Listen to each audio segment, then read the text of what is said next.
विमल बहुत परेशान था। उसे समझ में नहीं आ रहा था कि वो इस परिस्थिति से कैसे निपटे। वो अपनी मां को बहुत चाहता था, किंतु उसकी पत्नी और बच्चे उसकी मां से बहुत दूर भागते थे, क्योंकि उसकी मां की एक आंख नहीं थी, साथ ही उसकी कमर भी 90 अंश पर झुकी थी। वैसे वह अपना काम सब खुद कर लेती है, किंतु फिर भी वो उसकी पत्नी और बच्चों के लिए हमेशा खटकती है। दादी, आप ऊपर के कमरे में जाओ, मेरे दोस्त आ रहे हैं, विमल के बेटे अखिल ने बड्ढे बेरुखी से कहा। पर बेटा, मैं तो यहां बहुत दूर बैठी हूं, विमल की मां ने बहुत प्यार से कहा। नहीं, आप उनके सामने मत रहो, वो मुझे चिढ़ाते हैं, अखिल ने जोर से डांटते हुए कहा। क्या हुआ अखिल, क्यों चिल्ला रहे हो? विमल की पत्नी कामनी ने किचन से ही आवाज लगाई।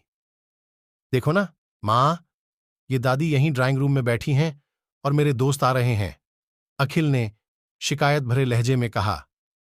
मां जी, आप ऊपर चली जाओ, क्यों हम लोगों को लजवाती हो? कामनी ने बेटे का पक्ष लेते हुए कहा। बेचारी सरस्वती चुपचाप उठकर जीने के सहारे ऊपर जाने लगी। कमर झुकी होने के कारण उन्हें ऊपर चढ़ने में बहुत परेशानी हो रही थी, किंतु वो पूरी ताकत से ऊपर के एक अकेले कोने वाले कमरे में जाकर बैठ गईं। विमल बाजू के कमरे से सब सुन रहा था। उसे कष्ट हो रहा था कि उसकी मां को अपमानित होना पड्डी डीडीएच रहा है, किंतु वो असहाय था। अगर वो कुछ कहता है तो पत्नी और बच्चे उसका विरोध करने लगते हैं। दूसरे उनके तर्क भी सही लगते हैं।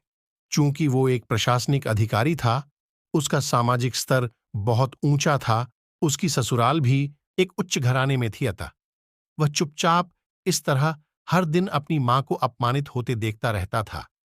रात को विमल की पत्नी ने कहा, देखो जी, अब कुछ करो। कल कलेक्टर साहब की पत्नी आई थीं। मां जी अपनी देशी धुनधारा में उनसे मिलीं। मुझे बहुत शर्म आ रही थी बताते हुए कि ये मेरी सास है। मैंने कह दिया कि दूर की रिश्तेदार हैं, इलाज कराने आई हैं। विमल को रोना आ गया, किंतु फिर भी वह चुप रहा। उसे समझ में नहीं आ रहा था कि वो क्या करे।